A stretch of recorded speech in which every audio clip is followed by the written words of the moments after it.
Guys চলে আসলাম মাখি লাইফস্টাইলে। আজকে বানাবো ভেটকি মাছের ঝাল। এই দেখো ভেটকি মাছ, এটাতে নুন হলুদ মাখিয়ে নিয়েছি। আর এটাতে কি লাগবে ভেটকি মাছের ঝাল করতে দেখুন। এটাতে লাগবে টমেটো, রসুন, কাঁচা লঙ্কা পেস্ট, আর এদিকে লাগবে সর্ষে গুঁড়ো। এটাতে সর্ষে গুঁড়ো, এটা পেস্ট করে নেব। এটা দিয়ে দিচ্ছি আমি কড়াতে। একটু মাছটা ভেজে নেব, আমি হালকা করে মাছটা ভাজবো। সর্ষের তেল দিয়ে দিয়েছি। দেখুন এদিকে দেখুন পেস্টটা হয়ে গেছে, টমেটোর পেস্টটা হয়ে গেছে।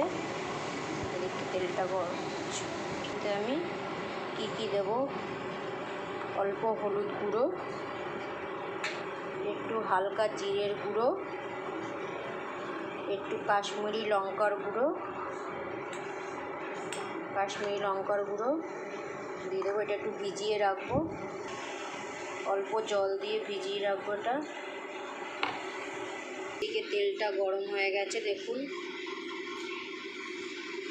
মাছটা ছেড়ে দিলাম।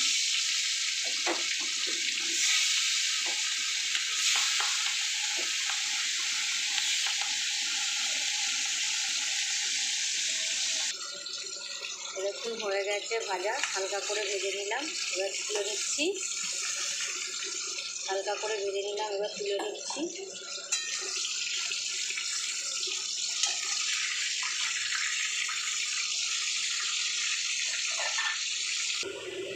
এবার কালো জিরে দিয়ে দেবো ফোড়নে। এবার পেস্ট করাটা, টমেটো পেস্ট, কাঁচা লঙ্কা পেস্ট, রসুন পেস্ট দিয়ে দিলাম।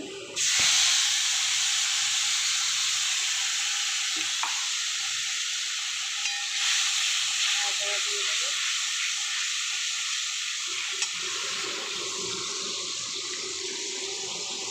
এবার এই যে লঙ্কা হলুদ সব জলে দিয়েছিলাম, একটু ভিজিয়ে রেখেছি, এটাও দিয়ে দেবো।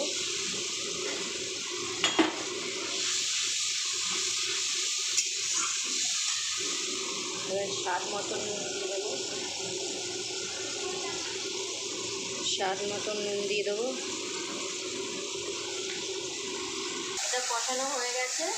এবার আমি জল দিয়ে দেবো হালকা। এবার আমি সর্ষে গুঁড়োটা ভেজাবো একটু গরম জলে।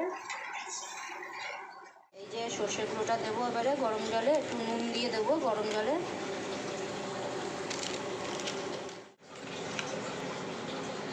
এবার একটু নুন দিয়ে দেবো, দিতে হবে না সর্ষেটা, তাহলে ঠিক আছে। এবার মাছগুলো ছেড়ে দেবো।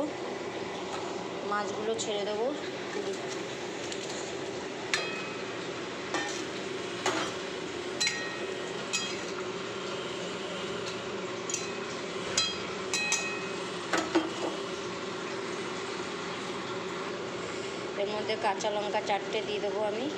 যারা ঝাল কম খায় তারা অল্প দিতে পারে, তো আমি 4টে দিয়ে দিচ্ছি প্রায়। এবার সর্ষে গুঁড়োটা দিয়ে দেবো।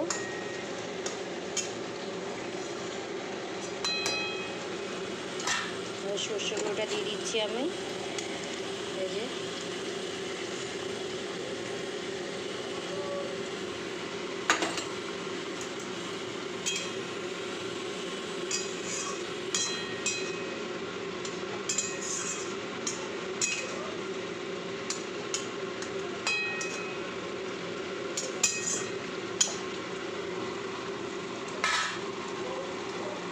এই যে আমাদের হয়ে গেছে। এবার একটু নামানোর রেখে কাঁচা সর্ষের তেল দেবো। নামানোর আগে একটু সর্ষের তেল দিয়ে দিলাম। এবারে আমরা এটা নামিয়ে নেব। এই যে আমাদের হয়ে গেছে, নামিয়ে দিয়েছি এটা নামিয়ে নিয়েছি। তো আপনাদের যদি ভালো লেগে থাকে লাইক, সাবস্ক্রাইব, কমেন্টস করে দেবেন। Thank you, tata.